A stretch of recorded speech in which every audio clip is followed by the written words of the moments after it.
The UK's social care system is on the brink. It's facing workforce, resource and funding constraints whilst handling record demand. The number of children in social care in the UK has climbed to more than 100,000, with more than 38,000 entering the system every year. That's a 30% increase since 2010. The new Labour government says the sector needs deep reform, and many previous governments have tried, or at least started the conversation. So what is the solution? My next guest for this week's Life Issues believes the UK social care system must be built on love if it is to succeed. It is a great pleasure to welcome Tarn Bright, co-CEO of Safe Families and Home for Good. Hello, great to be with you. Now, we're focusing on children's social care in this conversation. So to start things off, help us to understand what we mean by the social care system. When did it come about? In the 1940s, believe it or not, there was what was the accumulation of need because of the Second World War.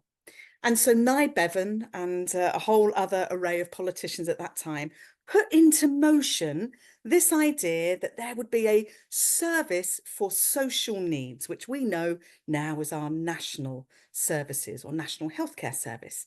Well, one of the streams that came out of that was, how do we look after children? Now, adoption was only formalised in this country in terms of what we would know as modern day adoption in the 1920s. Before that, Helen, it happened just organically. You know, communities would look after those in that community who were orphaned. Families would take in extended family. It was just part and parcel of life. Well, as we now know and understand our society to be, there's this fragmentation that's happened. And so what was intended for really good construct in the 1920s and then in the 1940s, the national systems at a governmental level to address the challenges post-Second World War, we now stand here in 2024, many, many decades on. And Helen, I would be remiss if I didn't say to you that there's been no real reform since it was first established those many, many, many decades ago. And so we now have a social services system, a childcare system that is not a product of conscious design. It's bolt-on after bolt-on after bolt-on of different services and different operational products, different budget streams, silos, different departments, which means that when you take a child in need or a child on a protection order or a child who needs a home away from home, be that for a short period of time or be that as a permanent fixture, we are finding ourselves navigating a system, Helen, that is not fit for purpose. And so, as you've said this morning, we've shared those stats. We've now got a situation where we have over 400,000 children on a child protection order, over 100,000 children at any given point in time in care, and that means in the foster system, in residential children's homes, adopted or teenagers in care, and we have 38,000 children entering care every 12 months. So that's the care system, that's how it was formed, and that's why in 2024 we have got our work cut out.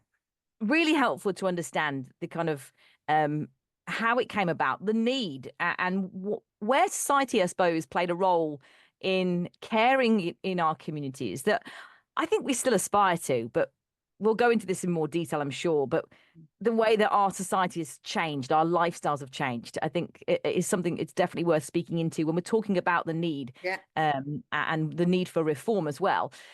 Talk to us briefly about how the need in terms of the services required has changed since it was formed. What we're seeing now, we've mentioned those statistics around the number of young people entering the system. And I should also mention at this point, we are focusing on children's services in this conversation. Adult social care is another area. Totally. So talk to us about how life has changed.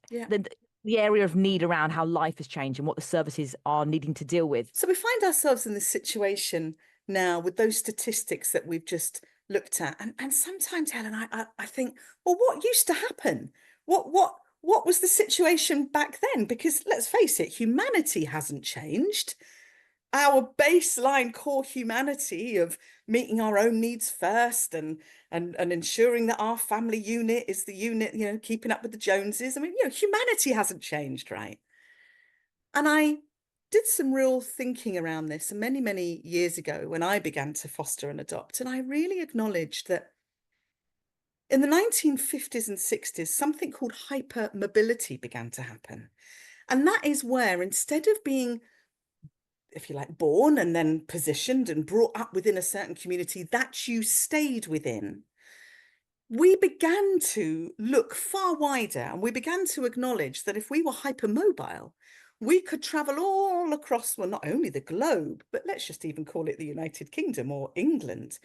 We could travel for work. We could move to different places for bigger homes. We could achieve more. We would suddenly start traveling to universities. Of course, that wasn't really prevalent many, many moons ago.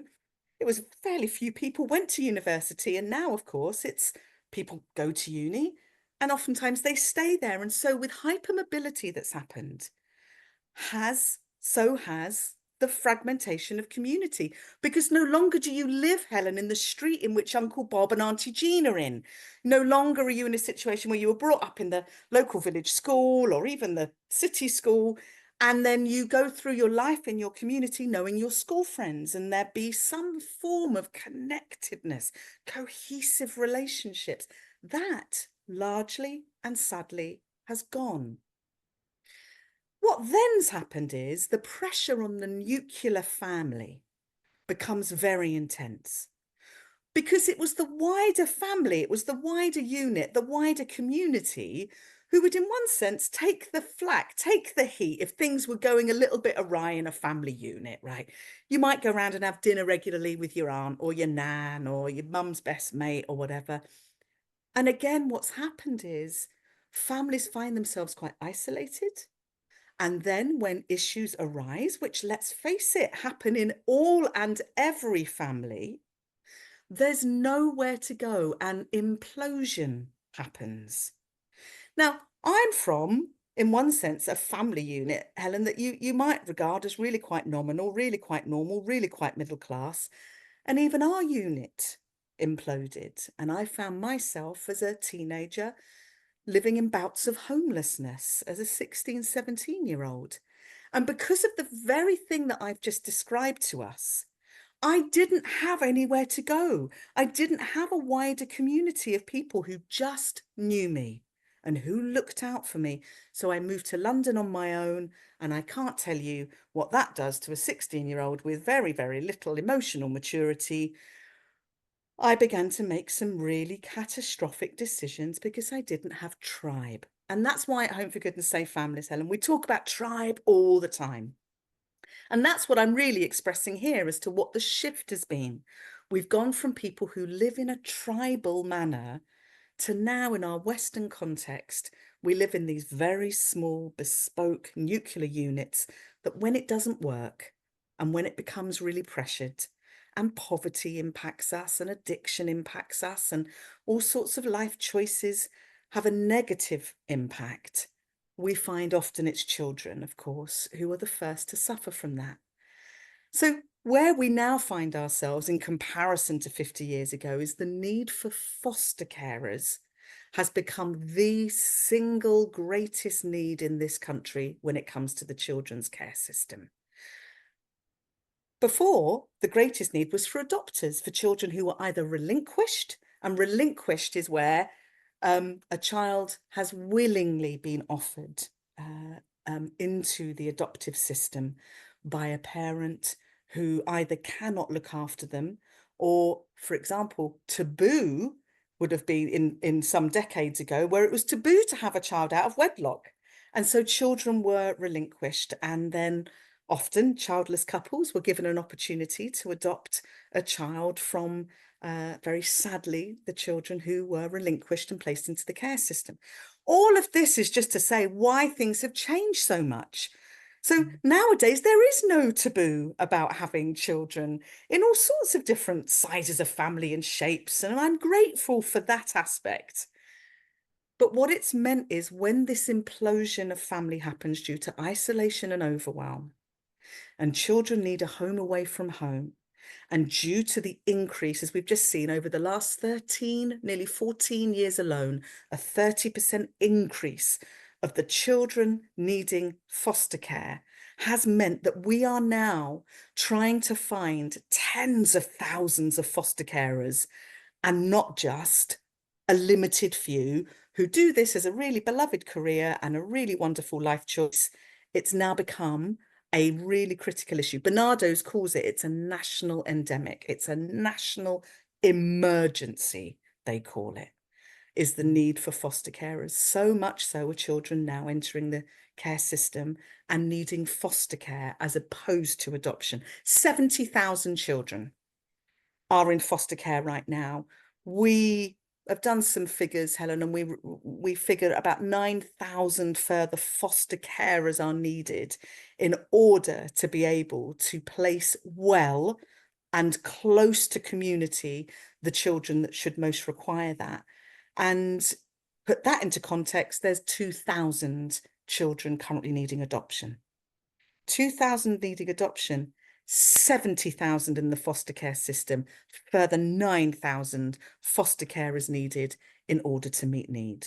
And I think it's a important. I think it would be really helpful at this point to probably dispel some myths around foster care. Yeah. I've shared with you in the past when we've spoken, Tarn, that I come from a family who became short-term foster carers in later life. When I was a grown-up, I'm one of 6 children, and my parents made that decision when they had the capacity, and they were convicted really on they're Christians, and God really put it on their heart that if they can help one child, I think it was particularly my dad who said, if we can stop one young girl becoming a prostitute, to try and prevent one young lad going into crime. And obviously not every child in foster care does go into those routes, but the statistics show that there is an increase in risk. Then why will we not do it? That was the kind of heart behind it. So we as a family all rallied. We went through all the checks, and I moved back in with my parents. I'd been living in Australia, and I actually was part of the team really in looking after. We had, I think it was 17 young people came through our home over the years that we did it. The longest was for around a year and a half to 2 years. We had 3 brothers. And I have to say, my life changed when we became foster carers. Not just the practical side of welcoming in people into your home and loving them and supporting them, but my understanding of the need, of what it means to be a parent even, symptoms behind behaviors, how you parent differently when they're foster children. But I share that because something that I'm very passionate about is dispelling some of those myths, because there'll be people who've maybe never come across a foster child or the need in their community. Others will have. What do you think is important for people to understand about what it means to be a foster carer? Yeah. In the first instance, I love talking about this stuff because suddenly when you demyth it for people, or you you demystify it almost, people go, oh, I'd love to do that. That'd be amazing, right? So allow me now to explore this a bit with you. In the first instance, foster care is where you are giving a temporary home to a child or young person and giving them all of the benefits of a safe, stable, and secure environment so they can thrive, because they can't be at home in their biological unit for many and multiple reasons. Now, temporary can mean long term. So temporary can be respite, and respite could be an overnighter once a month to give a family a little bit of a break if, for example, a child's got some behavioural challenges or some disabilities. Respite carers are available to be able to support families so that actually children can stay together. And this is what Safe Families does beautifully, is that it comes alongside families to prevent a more catastrophic permanent necessity for a child to have to be removed from a family unit. They train up people to do respite care so that families can get, as the word says, a bit of a break, a bit of respite.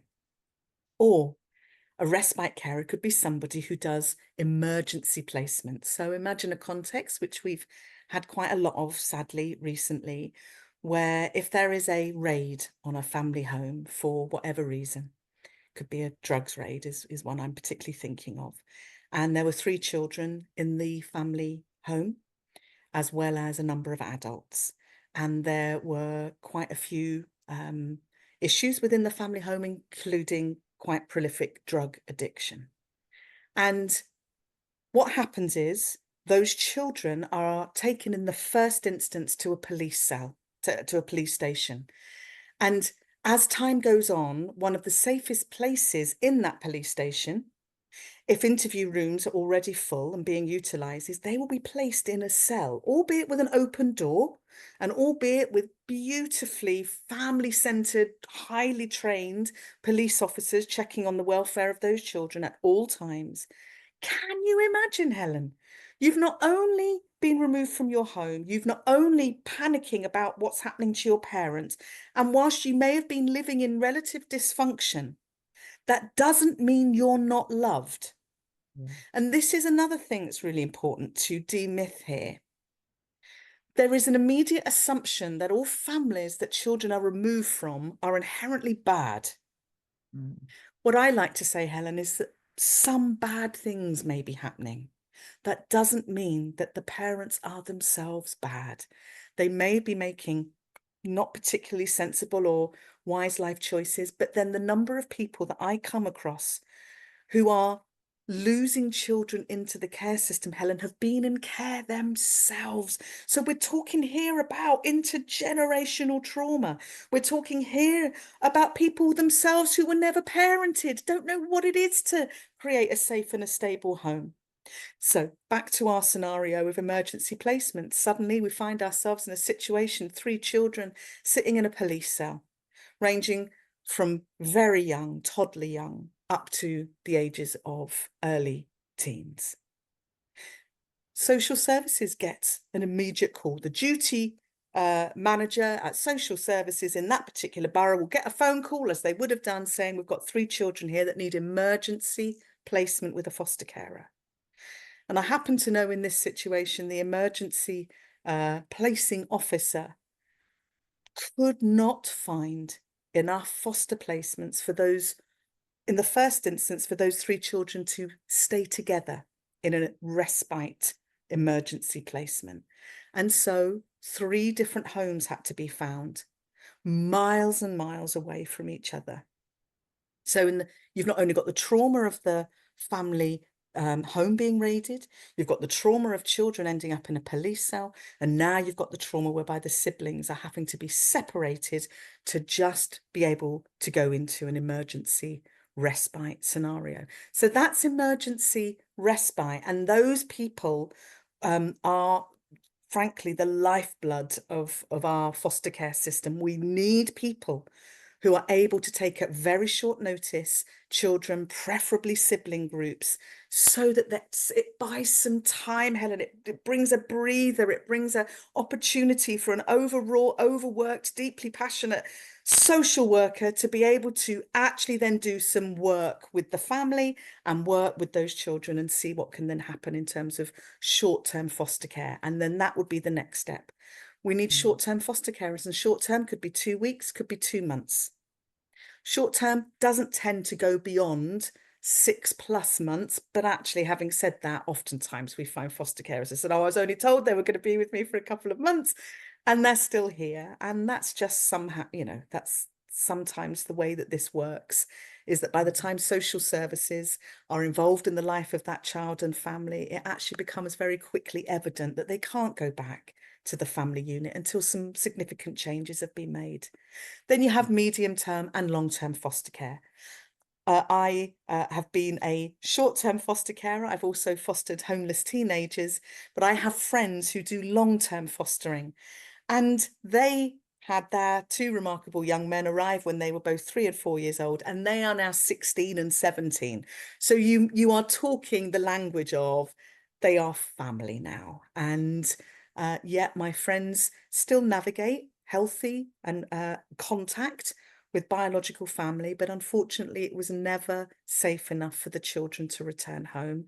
But what my friends who have done long-term fostering have done, Helen, is they have created the most wonderful relationship with the biological family, so that those two now young men have got the best of everything. They've got the best scenario that could have possibly come out of a very difficult situation. And again, that takes a certain type of foster carer to be able to navigate the complex challenges of supporting the biological family as well as looking after long-term and full-time the children. So those are the different types of foster care. Adoption, as you well know, Helen, is when a child is legally removed and has actually the genetic identity of the biological family, in one sense, eradicated. And I say that actually with a sadness in my voice. Listen, I'm an adoptive mum. I have two precious, precious children. But my name became their name. My family became their family. My cousins became their second cousin, right? Yet my children, Helen, have got a family name. They've already got aunts, uncles, cousins, half brothers and sisters.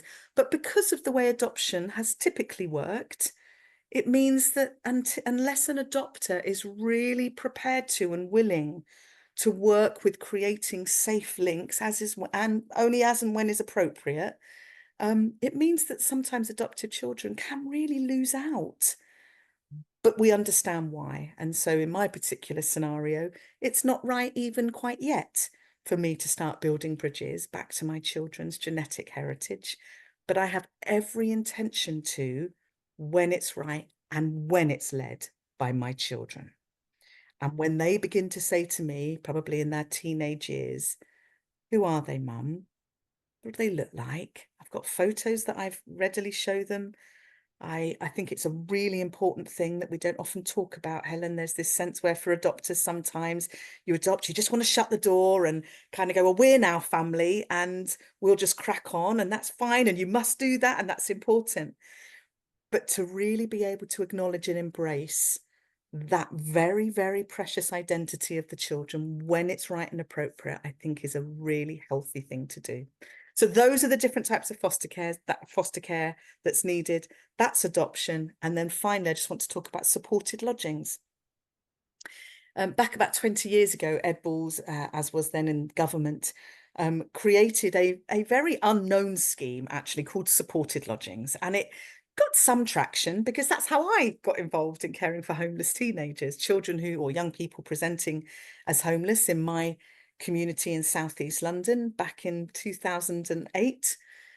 They would be offered, if they were 16 plus, the opportunity to either go into a foyer environment like YMCA or something of the like, or go into a house of multiple occupancy, in effect a tenant renting a room paid for by the local authority, and they might get to see a social worker once every 4 to 6 weeks if they were lucky, or supported lodgings. Now, supported lodgings is family-based care for teenagers. So I set up a home in Peckham with my best friends, Heidi and Ed, and out of the overflow of our friendship, we said we want to have young people live with us, just as an expression of our faith as well. And we did that for a number of years together. And it's something now at Home for Good and Safe Families we've been rallying for the last 4 years. And there's now been a 38% increase of supported lodging schemes across the country as a result of that advocacy and activity, of which I'm delighted. So that's the plethora of what we're actually talking about here in terms of what people can do. What does it actually mean?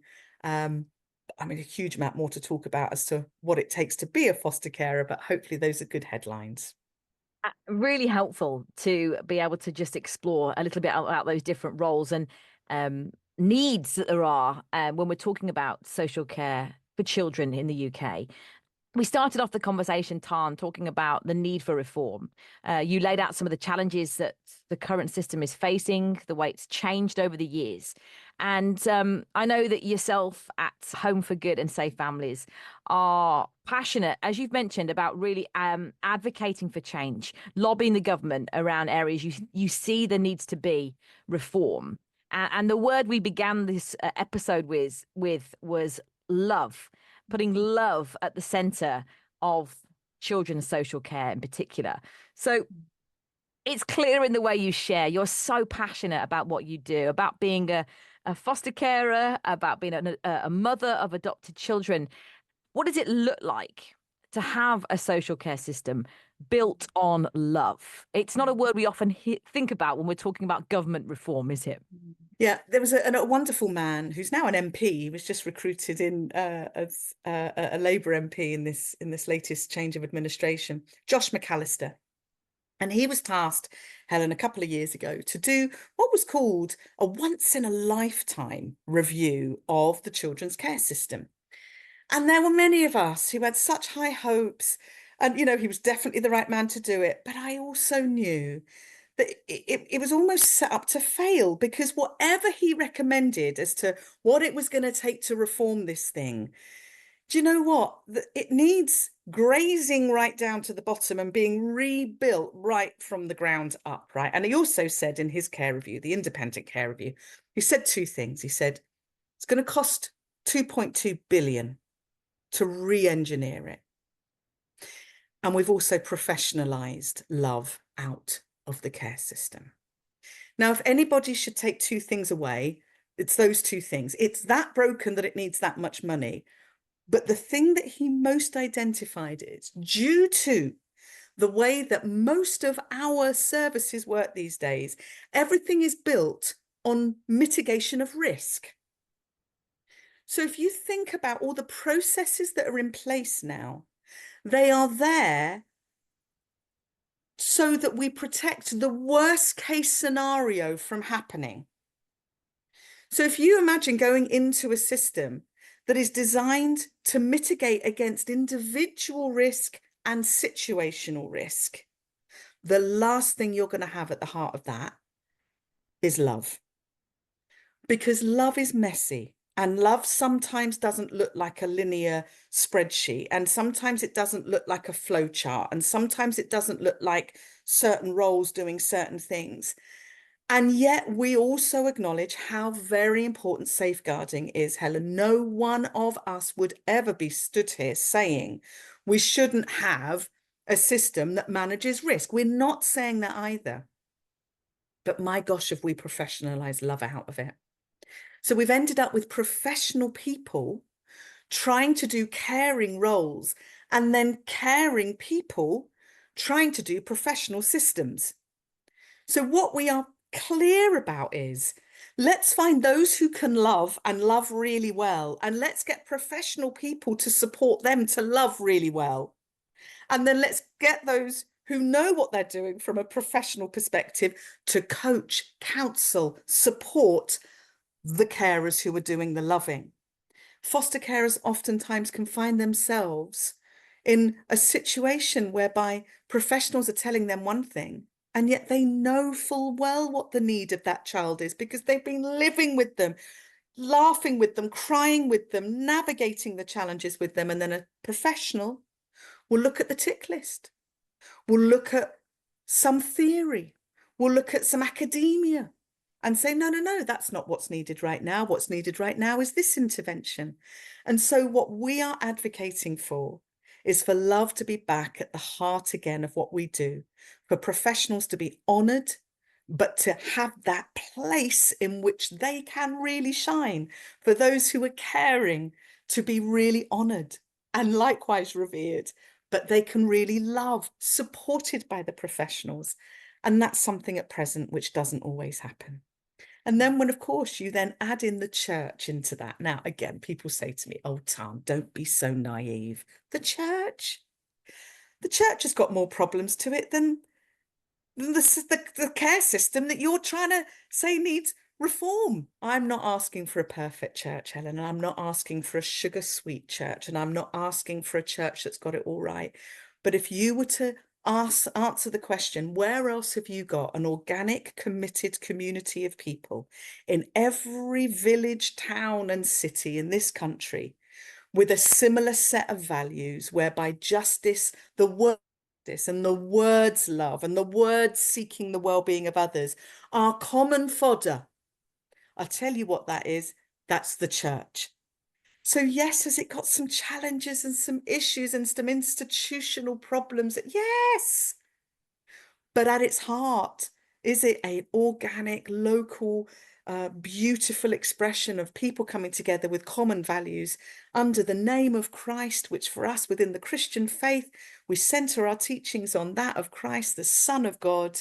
And in the Bible, we talk about the red letter the words. And in most Bibles, or some Bibles, in the New Testament, you'll see it's in red where Jesus speaks. And so we call it the red letters of the New Testament. And those words of Jesus, they talk about things like the Sermon on the Mount. It's blessed are the poor, blessed are the meek, blessed are those poor in spirit, blessed are those, this is to whom the kingdom belongs. And so at Home for Good and Safe Families, Helen, we want to be a charity now that looks to the church for what it is rather than for what it isn't, for what it can give rather than what it can't. And with the professionals and with the carers and with the church at the heart, we believe that we can see a level of reform whereby children and young people are placed into loving, committed communities, and then carers within those communities are served by the wraparound love of that organic community that I was just talking about. And you remember literally half an hour ago, we were talking about the fragmentation of society whereby Uncle Ethel and Bob aren't round the corner anymore. I found that in my church, Helen. I haven't got any biological family around me at all. But I've got 4 to 5 families who know us, love us, know what the boys like to eat, know what shoes they hate wearing, know what socks feel too crunchy on Charlie's feet, know what bike Mac really loves because it can go faster than the other one that's brake is broken on it. This is family, this is tribe, and this is church. And it's that we're saying we can be the antidote to some of this fragmentation. We can be the solution to some of the need for tribe to regather again and to get around children and young people so that they can flourish in communities where they're known and loved. And I know there's a pretty amazing statistic you have around if every church had one foster carer, one adopter, there'd be no children in the care system in the UK. Yeah, Is do that you know, right?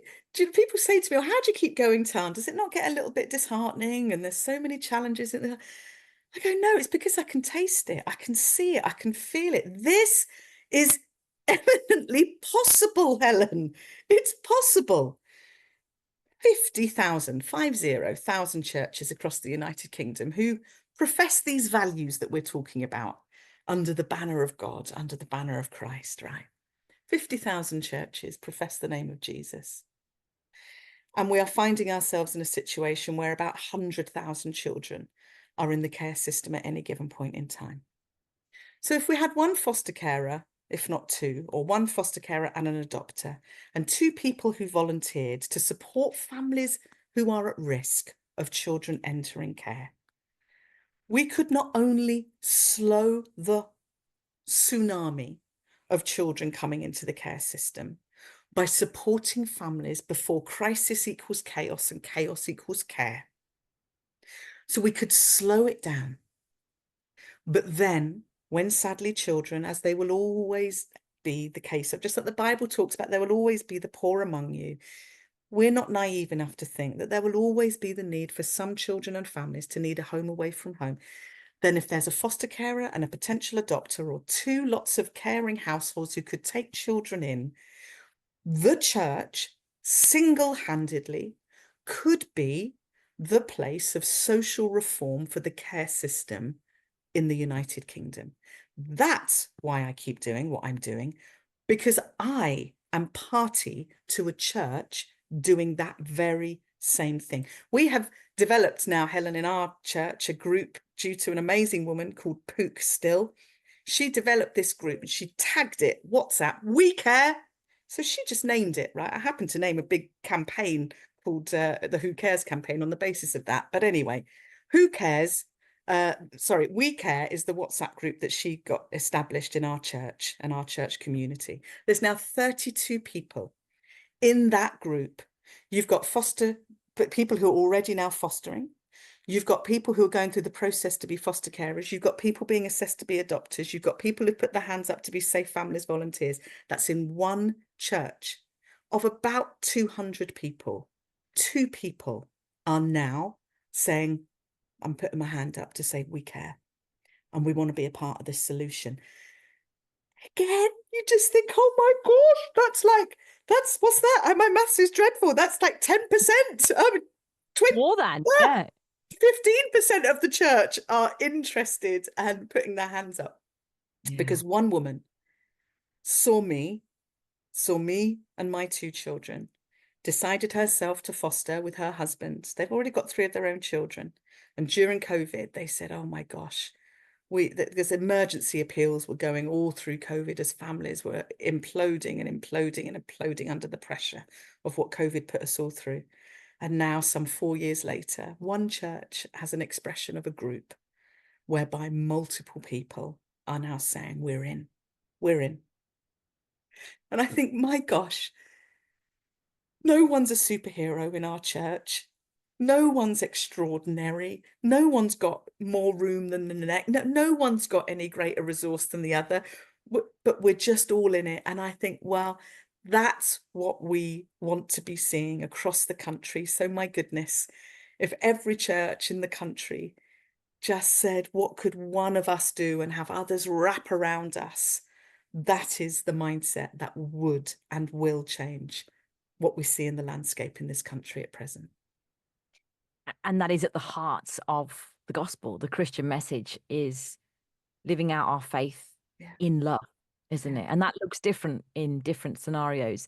And something you talked about, which you've explored through this conversation, but is worth just really highlighting, is the need for communities to support those who become foster carers, adopters, supported lodging providers, because I know for my family, the work of Home for Good and Now Safe Families was so vital in supporting us as a family doing the work we did, because it may not be that you become a foster carer, but you could be someone who supports those within your community who are doing that. Like you said, for your scenario, whether it's, providing a meal or just knowing what's happening in life, having someone to talk to, and even providing the different groups within church, being aware of if there are children with some behavioral issues or have come from foster backgrounds, just how we can tailor the work that we do in terms of loving those in our communities is so powerful. And I want to encourage you to look into what Safe Families are doing and Home for Good. Recently, 2 mega charities merged together. So when it comes to what it looks like to reform this mega system, the previous Tory government, they'd set out proposals to reform children's social care in England through their stable homes built on love strategies. That word was in their strategy. And recently, the now Labour Children's Minister, Janet Davey, has confirmed that Labour will back this kind of family-led model initiated by its Conservative predecessor. So are the winds changing now that we are seeing more emphasis on the need for love and care in children's services? That's a brilliant question. So actually, it was Josh's report talking about the fact that love had been professionalised out of the care system. The Tory government sort of did use that language. And so they sort of named that, if you like, the claiming of the findings of that report. And as you said, Stable Homes Built on Love became their summary of the care review. And as I shared earlier, Helen, the care review indicated that 2.2 billion was needed. And in the last administration, the last year of the government, the Conservative government, they, against that 2.2 billion ask, put in 200 million and said, that's what we've got. Now, there was a number of us that said, thank you, that's wonderful, thank you very, very much. That's very, that's a good start. Thank you very much. There were others who went, that won't do anything, because we're just going to be in another situation again, had the Conservatives still stayed in power, where you're just going to be changing a part of the system again with 200 million, right? The whole point about the reforming of it is that it needed a total re-engineering. So to be given part funding for it means that yet again, you're in a situation where what bit do you pick? What bit do you then pick? But obviously by then we were all working out fairly swiftly that there was a likely change of government. And of course, understandably, with a change of government comes a whole different change of manifesto. The current administration has no obligation to take on anything that was done in the previous tenure. But because it was done by Josh McAllister, who's now a Labour MP, I think that is a really, really good indicator. He's a very well-respected man, and he's really, really heard and understood what's needed. Do I have hope, therefore? Well, I say yes, because I just happened last week to be in the House of Lords, where Janet Davey, who's now the Minister for Children, Families and Wellbeing, came and spoke at our supported lodgings launch of a new survey called The Voice of Supported Lodgings, where it's the largest research piece that's ever been done across young people in regards to care. And 251 young people took part, and 4 of those young people came and gave their testimonies at the House of Lords last week, with Janet Davey coming to speak at it. And what I can share with you without breaking any confidences is that I think she's not only the right person for the role, but she has a deep commitment to this area of work. She has read up prolifically, and the fact that she has been a social worker in a previous professional life, and she also was a social worker who had placed young people into supported lodging schemes all the way back when it had first really been a scheme devised by government and then devolved down into local authorities, gives me great hope, Helen, that we now have somebody at the helm of this new administration who has heard and seen and really understands the system. And so I'd like to answer your question by saying I am hopeful in a way I haven't been in the last years that I've been banging this drum. And so I would like to ask any and all praying people, would they put that to prayer so that we support Janet, who is our lead? You know, the Bible talks about praying for those in leadership. To pray for her, it's a big job, it's a hard job. To pray for Josh McAllister, who was the originator of the report, that he can support Janet in having this as something that is really invested into. And I think with a variety of other supporting organisations like ourselves, like churches, key denominations coming on board, Helen, I'd love to be sat here with you in a year's time, being able to evidence the improvements in the system and seeing reform happen in front of our eyes. Tarn Bright is co-CEO of Home for Good and Safe Families, our guest for this week's Life Issues, helping us understand why we have a social care sector here in the UK, the needs, particularly around children's services, and the reform that is required to really meet the needs of our changing society.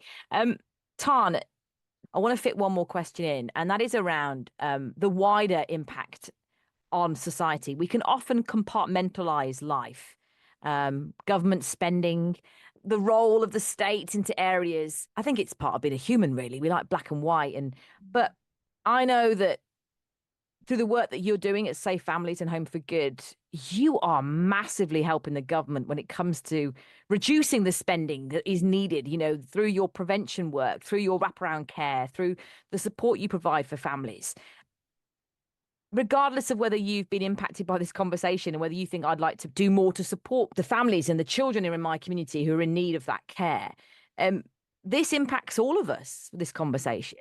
Help us understand a bit of that. I have this phrase, Helen, which is that these aren't somebody else's children. These are our children. And by our, I mean societies, right? Because if we compartmentalize and say, do you know what, someone else's issue, we are the ones that are going to count that cost. When we now look at the cost to the public purse of drug and alcohol teams, DAT teams as they're called, interventions, street homelessness, the criminal justice system, and on and on and on, these big other services, probation service in itself costs us millions of pounds as a country. So if we're doing that's their children, that's somebody else's problem. Actually, we're the ones, whether we realize it or not, it's not only our taxpaying money that is going into ineffective, multiple other services at the point beyond which intervention will ever work.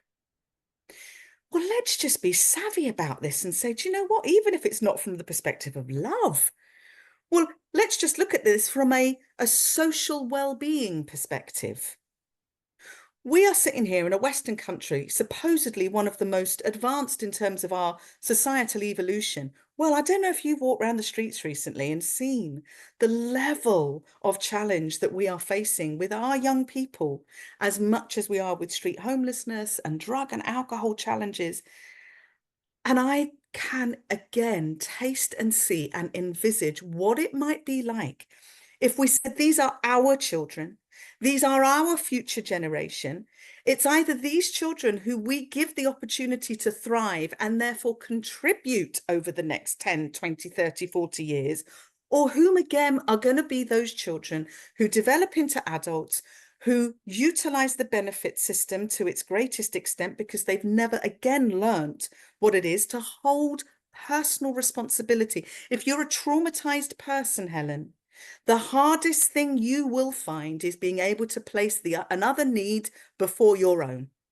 If you're a traumatized person, the other thing you won't be able to do is focus on work and placing your family first or whatever it might be. So if we can intervene now and say, these are our children, and those children are going to be our future generations, and those future generations are going to be our future leaders or not, they'll be the people, if we don't intervene, who will be trying to support with other interventions over these next decades.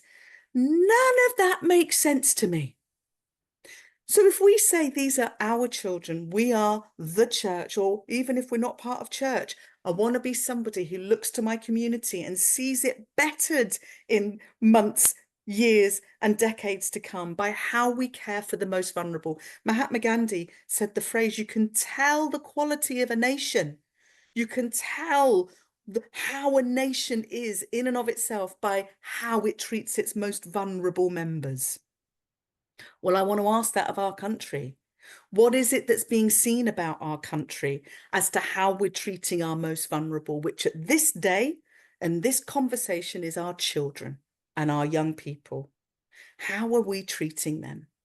Have I got a mindset of me, myself, and I shutting my front door? I've got enough to meet my needs and I shan't look outside of that. Or am I saying, these are our children, these are our future generations. What can I do with what I have, which isn't much? What can I do in order to be able to create a well-being, an environment of well-being for a child or children so that they can meet their truest potential, add and contribute to society, and in that hopefully break some of the patterns of the past from which they came. So we break generational cycles and we speak goodness, wholeness, and as the Jewish language of shalom, well-being, social, emotional, and practical well-being is the word shalom. And I want that not just for our communities, but of course I want that for our children and young people, because if they develop that, then we as a nation develop well-being. And I can't think of a more profound thing for any other human being to focus on than that well-being of others, because we all benefit. Ubuntu is the African phrase for I am well because you are well. And I would pray that into our lives, is that we would know what it is to live with that philosophy of Ubuntu. I'm well, Helen, because you're well, and my children are well because this is well. And from there, I think we can begin to see a shift in our nation. Well, I hope that you have been challenged and encouraged and maybe stirred up hearing this week's Life Issues. Do check out the work of Home for Good and Safe Families, two incredible charities that have recently merged together, where Tarn Bright is the co-CEO.